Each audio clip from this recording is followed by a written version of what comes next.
Mike Mensing back here on the Owls postgame show. With me now is head coach Bobby Rodrigue. Coach, this has been a crazy weekend. We've had all kinds of issues going on, a crazy start to last night against UNH, but you've got to be incredibly impressed with how this club came together tonight against a second-ranked Army team. Yeah, certainly, Mike. We're really happy with the way things have turned out. We didn't love the start in either game, actually. I don't think we had obviously a miserable first period last night, and not much better of a first period tonight. You know, we popped a couple of goals, but not a much better period. I think the boys showed a lot of grit and determination in both games. And, you know, the big thing we keep talking about is just making better decisions more consistently. And as each game went on, they've gotten better at that. So, you know, it's just a matter of reminding the guys and proving to them that, you know, when they do the right things, they have success. Certainly you had a great effort tonight. You really seem to have gotten a good, strong mix now of forward lines that really seem to be gelling together. Do you think you've got the right mix right now going forward as you head toward the final weekend of the season into the playoffs? Yeah, so, you know, we keep mixing it up. We keep changing it. You know, we've got fresh legs every night. The honest to goodness truth is that we had kids who were scratched tonight who were better than some of the forwards we saw for either of those other teams this weekend. Like, that's truly how deep our guys are. And, you know, we had a tough two-game weekend last weekend, two this weekend, two next weekend. Hopefully two for the NECA tournament, hopefully two in the regional tournament. And then, you know, if you get to the national tournament, the goal is to win 5 games in 5 days. So that's our hope, is that our depth will be one of our strengths. Talk about Will Sloan. He had an amazing weekend. Saw probably more shots than you would have liked, but he stops 40 of 42 last night against UNH. Comes in tonight and stops 48 of 50. Tell us about your senior leader here in goal. Yeah, so, you know, Will's the best goalie in the region. He was the first team all-conference, you know, all Northeast goaltender last year, and he's getting better now. Honestly, like his last 5 games, all 5 have been absolute gems. Northeastern, the 2 down at Liberty, and these 2 this weekend. We were able to get our other goalers some time in some other games early in the semester, but right now Will's coming into his own. You know, with the exception of the third period of the second game at Liberty where we got picked apart a little bit, he's been absolutely spot on. Like we've been so comfortable with his puck control and his rebound control and his game pace control.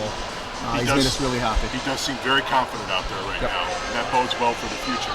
Speaking of the future, I know you've got a whole new role as your team continues to push toward the playoffs.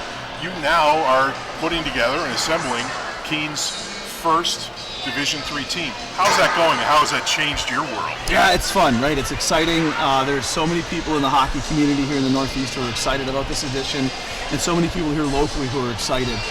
So it's really a ton of fun right now. It's a lot of stress too, right? I'm sure it is. You know, we've built a schedule from scratch, and I think it's going to be a great schedule for the team next year.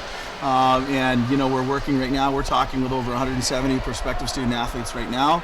And we expect that over the next week and a half, we're going to start to roll out our first commitments. It's an anxious time for the athletes, just like it is for us.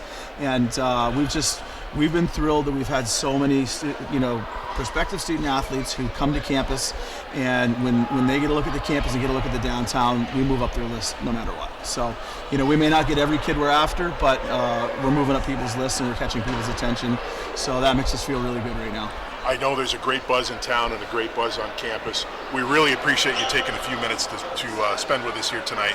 We'll let you get back to your team. No, absolutely, Mike. Thanks to you and Ryan and the Owls Media Network for getting some of these games covered. It's been a lot of fun. It's been our pleasure. Awesome. Thank you, sir. Have a great night. Yeah, bye-bye.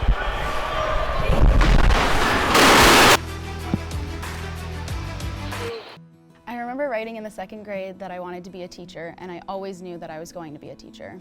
I started school a year early, and it created challenges for me because I wasn't able to pick up material as fast as the other students. Outside of school, my Jaju would quiz me on my math facts and read with me. It showed me that even though I had challenges in school, there were still people who wanted to help me. In high school, I knew I had to work harder than everyone else to get the same results, but I had teachers that would help me in subject areas outside of their own because they could relate to how I felt. The way these interactions with my Jaju and my teachers made me feel while I was learning is the inspiration for how I'd like my students to feel. I'm able to build relationships and be vulnerable with my students when they're struggling because I've been in their shoes and I know exactly how they feel. Being able to relate to them from my own experience has become a massive asset in becoming a teacher.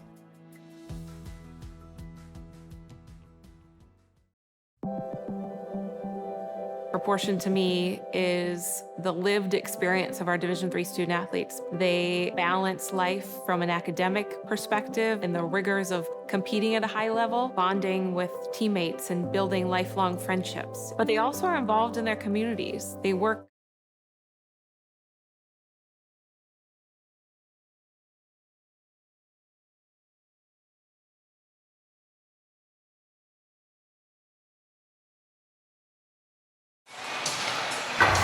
Mike Mensing back here with you on the Owls Media Network. The Owls come out with an amazing performance tonight. They beat Army 9-2, and they'll move on to the final weekend of the regular season. They'll be back here Friday night for the final regular season game here. It'll be senior night as the Owls will take on the Liberty Flames. And then Saturday, they'll go on the road and wrap up the regular season at Boston College at 5:15. Follow along with us here on X or Instagram. We'd love to see you here next Friday night, 7:45 against the Liberty Flames. Thanks, everybody. We appreciate you tuning in to the Owls Media Network. God, have a good night. You have been watching a Keene State Athletics broadcast on the Owls Media Network. Please tune in to our next broadcast, and thank you for watching.